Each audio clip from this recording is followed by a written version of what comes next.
राधे राधे, जय श्री कृष्णा। आप सभी का दिन शुभ हो। आज मैं आप सभी के समक्ष अश्विन मास महात्म्य में अध्याय 7 प्रस्तुत कर रही हूँ। इससे पहले के सभी अध्याय चैनल पर अपलोड किए गए हैं। यदि आपने उन्हें नहीं सुना है तो चैनल पर जाकर जरूर सुनें।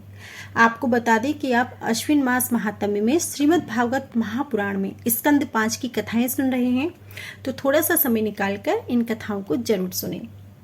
इससे पहले के अध्याय में आप सभी ने सुना था भरत जी का मृग मोह में फंसकर मृग योनि में जन्म लेने का वर्णन। अब आज आप सुनेंगे भरत जी का ब्राह्मण कुल में जन्म का वर्णन।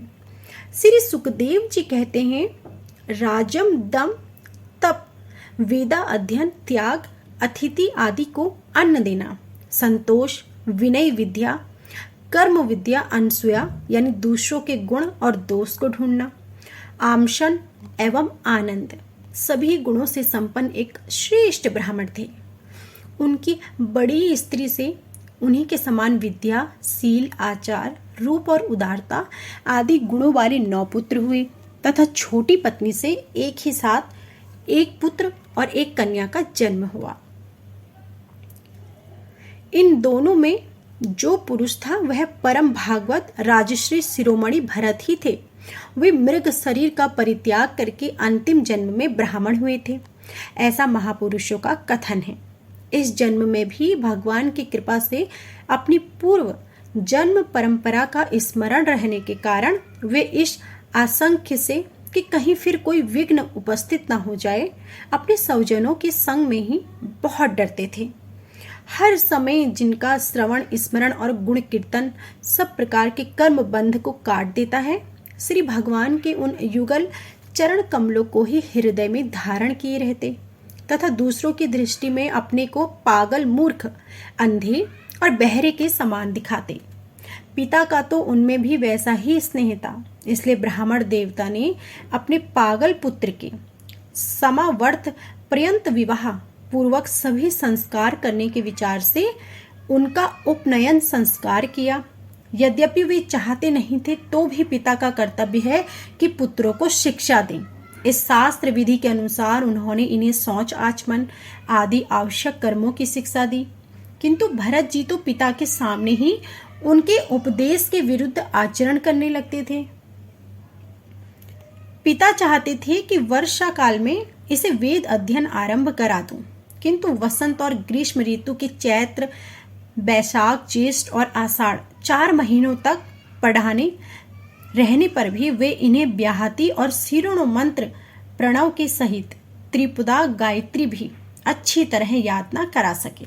और ऐसा होने पर भी अपने इस पुत्र में उनका आत्मा के समान अनुराग था, इसलिए उसकी प्रवृत्ति न होने पर भी वे पुत्र को अच्छी तरह शिक्षा देनी चाहिए। इस अनुचित आपसे उसे शौच वेदा अध्ययन व्रत नियम तथा गुरु और अग्रि की सेवा आदि ब्रह्म आश्रम के आवश्यक नियमों की शिक्षा देते ही रहे, किंतु अभी पुत्रों को सुरक्षित देखने का उनका मनोरथ पूरा ना हो पाया था और स्वयं भी भगवत जन अपने मुख्य कर्तव्य से आश्वासन रहकर केवल घर में सभी धंधों में ही व्यस्त थे कि सदा सजग रहने वाले काल भगवान ने आक्रमण करके उनका अंत कर दिया। तब उनकी छोटी भार्या अपने गर्भ से उत्पन्न हुए दोनों बालक अपनी सौत को सौंपकर स्वयं सती होकर पति लोक को चली गई। भरत जी के भाई कर्म कांड को सबसे श्रेष्ठ समझते थे। वे ब्रह्म ज्ञान रूप परा विद्या से सर्वतः अनभिज्ञ थे। वे उन्हें निरा मूर्ख समझते थे, अतः पिता के परलोक सिधारने पर उन्होंने उन्हें पढ़ाने लिखाने का आग्रह छोड़ दिया। भरत जी को मान अपमान का कोई विचार न था। जब साधारण नर पशु उन्हें पागल मूर्ख अथवा बहरा कहकर पुकारते, तब वे भी उसी के अनुरूप भाषण करने लगते। कोई भी उनसे कुछ भी काम कराना चाहते तो वे इनके अनुसार ही कर देते। बेगार के रूप में मजदूरी के रुपए मांगने पर अथवा बिना मांगे जो भी थोड़ा बहुत अच्छा या बुरा अन्न हो उन्हें मिल जाता, उसी को जीभ का जरा भी स्वाद ना देखते हुए वे खा लेते। अन्य किसी कारण से उत्पन्न न होने वाला स्वतः सिद्ध केवल ज्ञान आनंद स्वरूप आत्मज्ञान उन्हें प्राप्त हो गया था। इसलिए मान अपमान आदि द्वंद्वों से होने वाले सुख दुख में देह अभिमान की स्फूर्ति नहीं होती थी। वे सर्दी, गर्मी, वर्षा और आंधी के समय साड़ के समान नंगे पड़े रहते थे। उनके सभी अंग पुष्ट एवं गठे हुए थे। वे पृथ्वी पर ही पड़े रहते, कभी तेल उपटन आदि नहीं लगाते, कभी खान ही नहीं करते। इसके शरीर पर मैल जम गया था। उनका ब्रह्म तेज धूल से ढक गया था। वे अपनी कमर में एक मैला कुचैला कपड़ा लपेटे रहते थे। इसलिए अज्ञानी जनता यह कोई द्विज है, कोई अधम ब्राह्मण है, ऐसा कहकर उनका तिरस्कार कर दिया करती थी।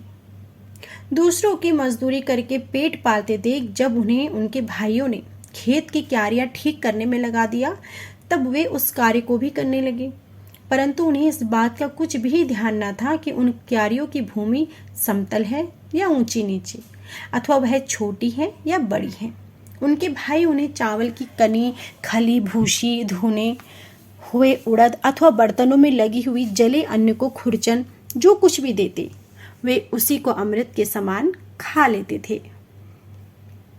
किसी समय डाकुओं के सरदार ने, जिसके समातन शूद्र जाति के थे, पुत्र की कामना से भद्रकाली को मनुष्य की बलि देने का संकल्प किया।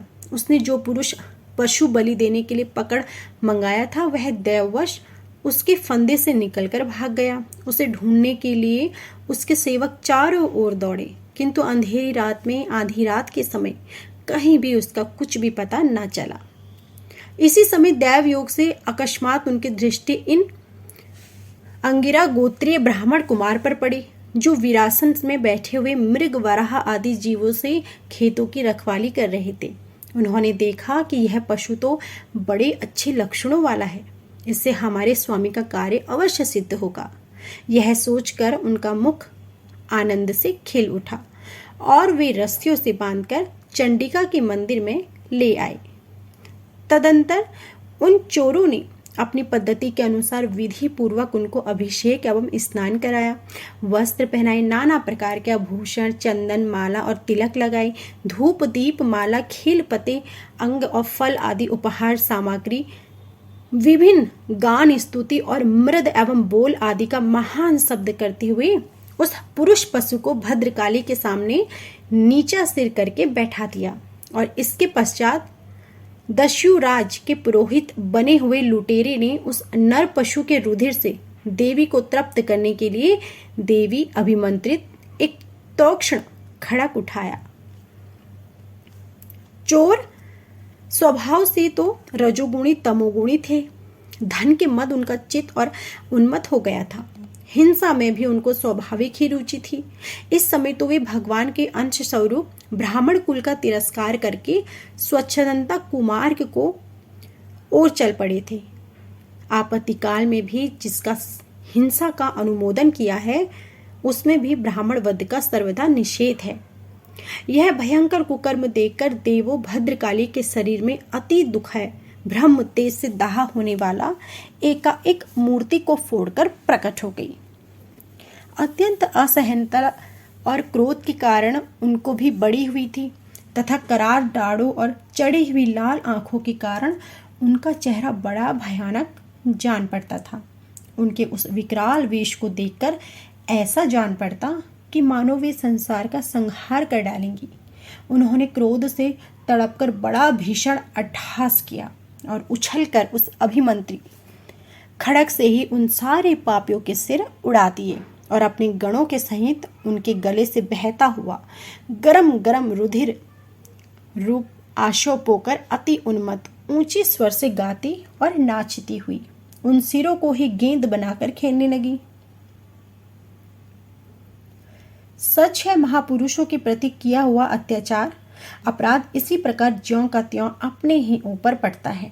परीक्षित, जिनको देह अभिमान रूप हृदय ग्रंथि छूट गई है, जो समस्त प्राणियों के सुहृद एवं आत्मा तथा वैरहीन है, साक्षात भगवान ही भद्रकाली आदि भिन्न भिन्न रूप धारण करके अपने कभी न चुकने वाले काल चक्र रूप श्रेष्ठ शस्त्र से जिनकी रक्षा करते हैं और जिन्होंने भगवान के निर्भय चरण कमल को आश्रय ले रखा है, उन भगवत भक्त परमहंसों के लिए अपना सिर कटने का अवसर आने पर भी किसी प्रकार व्याकुल न होना, यह कोई बड़े आश्चर्य की बात नहीं है। तो यह थी हमारी आज की संपूर्ण कथा। इससे आगे की कथा में क्या हुआ, इसको सुनने के लिए आप हमारी अगली वीडियो जरूर देखिएगा। आज की कथा पसंद आई हो तो प्लीज़ वीडियो को लाइक जरूर कीजिएगा। कमेंट बॉक्स में जय श्री कृष्णा जरूर लिखिएगा।